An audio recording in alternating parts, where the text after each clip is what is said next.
자, 오늘은 분수 나누기 자연수 두 번째 시간입니다. 오늘은 지난번과는 달리 이제 분수 나누기 자연수를 분수의 곱셈식으로 바꿔서 나타내는 법을 해볼 거예요.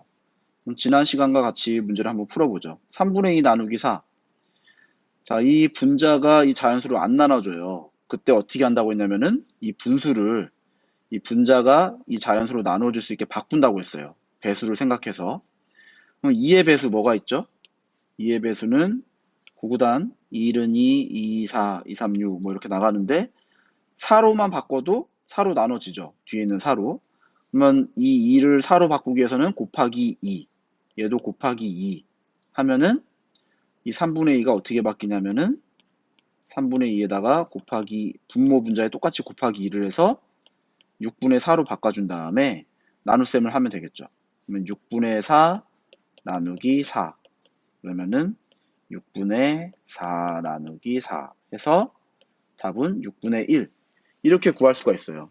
이게 지난 시간에 배웠던 거고요. 이번엔 분수의 곱셈으로 그 전에 그럼 그림으로 한번 표현해 보겠습니다. 3분의 2는 뭐 빵이 이렇게 있는데 그 중에 이걸 세 조각을 내서 그 중에 두 조각 하나 둘 이게 3분의 2 이게 그림으로는 3분의 2인데요. 이거를 4등분을 한다고 했으니까 나누기 4 한다고 했죠?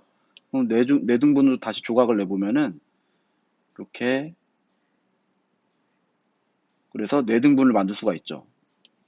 보면은 한 등분, 두 등분, 세 등분, 네 등분 이렇게 그러면은 이 각각의 한 등분은 4조각 중에 하나가 되는 거예요. 그래서 분수로는 4분의 1로 표현할 수가 있는 거죠. 그래서 만약에 나눗셈 4는 무언가를 똑같이 4등분한다는 의미가 되고요. 그리고 지금 이렇게 분수로 이 나누기 4를 4분의 1로 바꿨을 때 곱하기 4분의 1로 바꾸게 되면은 이건 무슨 얘기냐면은 4조각 중에 한 조각. 그래서 결국에는 같은 거예요. 나누기 4와 곱하기 4분의 1이 결국에는 같은 의미입니다. 빵으로 예를 들어 볼까요? 빵이 하나 있어요. 빵이 하나 있는데 이거를 나누기 2 한다. 그러니까 그림으로 따지면 이렇게죠. 나누기 2에서 내가 한 조각을 먹어. 이렇게 할 수도 있지만은 또 분수로 곱하기 2분의 1 빵이 하나 있는데 그 중에 내가 두 조각 중에 한 조각을 먹어. 어차피 둘 다 크기는 똑같죠.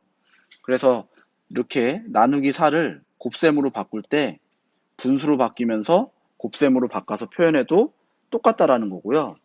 이걸 이해한 상태에서 계산을 해보면 3분의 2 나누기 4를 곱셈식으로 바꾸면 3분의 2 나눗셈이 곱셈으로 바뀌면서 이렇게 분수로 바뀝니다. 4분의 1로.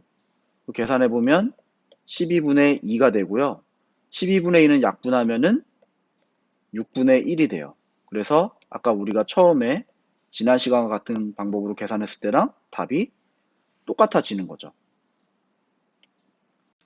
예시 문제를 하나 더 풀어볼까요? 그래서 지난 시간보다 방법이 더 편해진 건데 7분의 3 나누기 4 3하고 4 나누어지지 않죠. 지난 시간에 막 얘를 배수로 해가지고 바꿨어요. 근데 이제 그럴 필요 없이 7분의 3을 그대로 쓰고 이 나눗셈을 곱셈으로 바꾸면서 4가 분모가 되는 거예요. 그래서 4분의 1 계산해 보면은 28분의 3 이렇게 답이 나오는 거죠.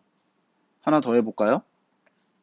9분의 11 나누기 5 앞에 분수는 그대로 쓰고 이 나눗셈을 곱셈으로 바꾸면서 어떻게 된다?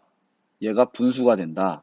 5분의 1 계산하면은 9, 5, 45 11 곱하기 1은 11 45분의 11 이런 식으로 계산이 됩니다. 그래서 우리가 이렇게 나눗셈을 분수로 바꿀 때 어떤 표현을 쓰냐면은 역수로 바꾼다라는 표현을 쓰기도 해요. 그래서 이 자연수가 분모가 되고 위에는 그냥 분자 1이 붙는 식으로 곱셈식으로 바꿔서 계산할 수 있다. 이 방법만 일단 잘 기억을 해두고요. 수업 시간에 다양하게 익혀보도록 하겠습니다.